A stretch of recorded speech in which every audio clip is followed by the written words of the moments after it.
will try to explain later on in much more detail, but to put it very simply, this behavior, this relationship, intense relationship, is very bizarre, anomalous from the perspective of realism, because according to realism, adversaries or potential adversaries should not be trading or loaning money to each other.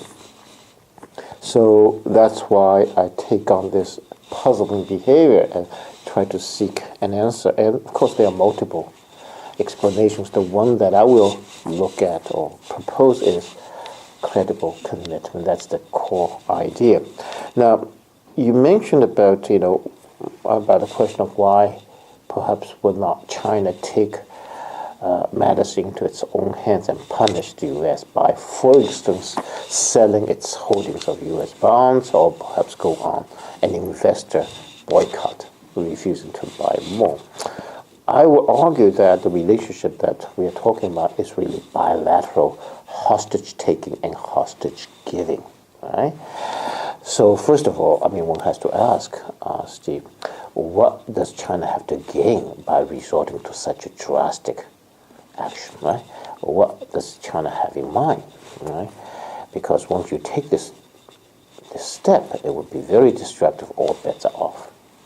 So I would argue that if and when China takes such an action, and I don't expect it to, it would be indicative of relationships already going to a very, very seriously bad shape. Okay, so it would be indicative of, reflective of very, very poor relationships, right?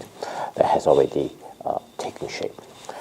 The other thing that I would mention is that China is so deeply involved in this financial relationship that it would take a very big haircut, tremendous haircut. The moment there is a rumor that China is even thinking about selling its U.S. holdings, right, the market would plummet. It would really lose a lot of money on such a rumor, not to speak about an action. And the other thing that I would point that I would make is, if China were to resort to this sale of U.S. Treasury bills, the question then is, what is China going to do with the money that it gets from this sale? It has to be put to use somewhere. Do you put it under the mattress? And by this massive sale, you in effect drive up the value of the renminbi, the euro, or the yen, right?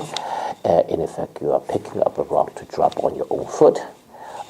The appreciation of these currencies will hurt the export competitiveness of these countries, including China. Of course, more than that, it will send the entire global market into turmoil. China has very little to gain by rocking the boat, if you will. In some way, then, this long-winded answer to your question is, in some ways, the United States is too big for China to fail, and China is too big for the U.S. to fail. So it's joined at the hip. That's basically my argument. So first of all, I think Taiwan is really a category by itself. It's really different from the rest. Taiwan is really at the core of the Chinese national security agenda. It's really the number one issue. No other issue comes even close. The second point that I want to make is I take the view that I'm quite optimistic. I think the glass is half full, more than half full, rather than half empty. And territorial disputes exist all over the world. You have the West Bank, you have the Kashmir, you have territorial disputes between Iran, Iraq, Ethiopia, and Somalia.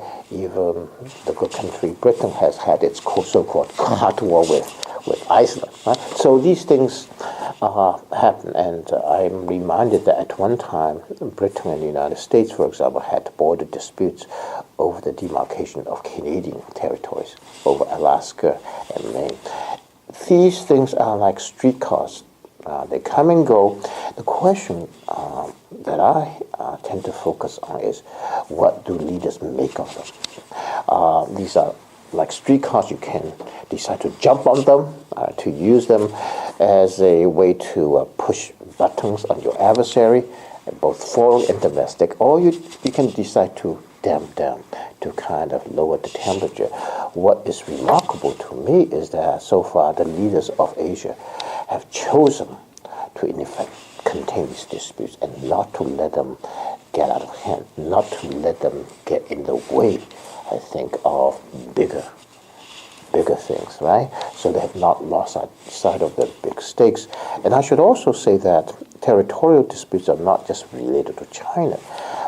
Korea has Dokdo Islands, Japan has the northern territories with Russia, right? So there are other areas of dispute. What's remarkable, and I think I would emphasize this point, Steve, is that China has managed to settle many of its border disputes with Burma, with Russia, right, with Mongolia. So the ones that are outstanding in South China Sea, the last legacies, the last pieces in terms of land territory, land borders, China has actually settled most of these issues. It's a good question too, important question too. So I would make several points. First of all, the Chinese do feel that they have not had a role in making these rules, right? And I think people like John Arkenberry would also argue that the rules ought to be made in such a way that it's congenial to the latecomers. It's not only a question will China play by the rules, but also it's a question of whether or not the rules that were previously established are welcoming, open to newcomers. Let me just give you an example, Mr. Kim. After World War I, at the Versailles Treaty, the Japanese was one of the victorious allies, and the Japanese proposed the principle of racial equality and sovereign equality for countries, and that principle was rejected by the European countries. So Japan was not admitted, if you will, under the then prevailing rules, right? The other thing that I want to argue is that these rulemaking or prestige consumption are two-way streets.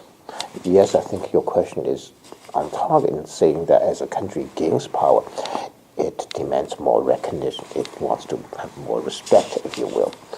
But there's the other side of the coin, that is to say, when countries are declining, they have to come to terms with their diminished power. They have to learn to live within their means. They have to downsize their role, right? So one interesting question is, how did some previous powers, Britain, France, had learned to live with diminished stature? So it's a question for the United States too. And when there is disconnect between your power and your self-perceived role or importance, that disconnect can be a source of problem, a source of tension, right? There are two other things that I think I would just touch upon very briefly. Of course, Asia did at one time experience Chinese hegemony, all right? So in some people's views, it's a return to the past. Right. This is not the first China has become the predominant power. And there are others who have written very eloquently on the subject. David Kant, for example, about the hierarchical nature of China's previous world order here. Right? The only other thing that I want to touch on is that you mentioned about consumption or prestige. The question is then, what kind of prestige, right? What kind of respect, recognition you want?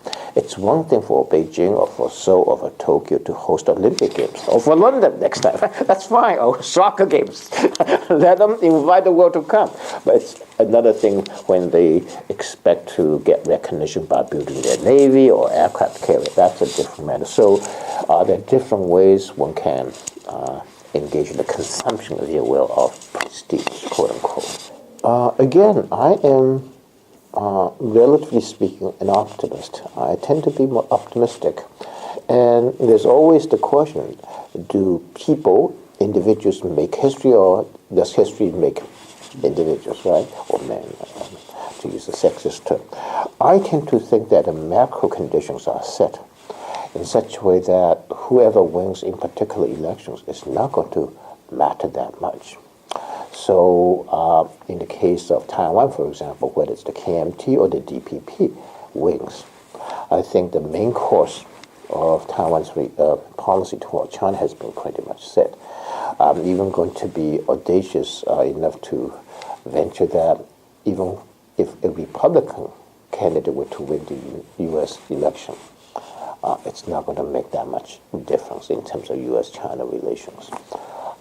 In terms of Russia and China, here you're talking about countries whose elites are very much internally chosen, right? So whether it's Putin or his counterpart, it's not going to make very much difference. And the Chinese leaders are also internally segregated. So you change different faces, but they will speak with one voice. In the case of Japan, it's been very much kind of off the pilot. Japan has gone through quite a few leaders, prime ministers, right? And Japanese policy has been rather steady, rather stable. And finally, in terms of Korea, I think we have seen the two presidents, President Roh and the current President Lee, who are likely to define the range of feasible policies.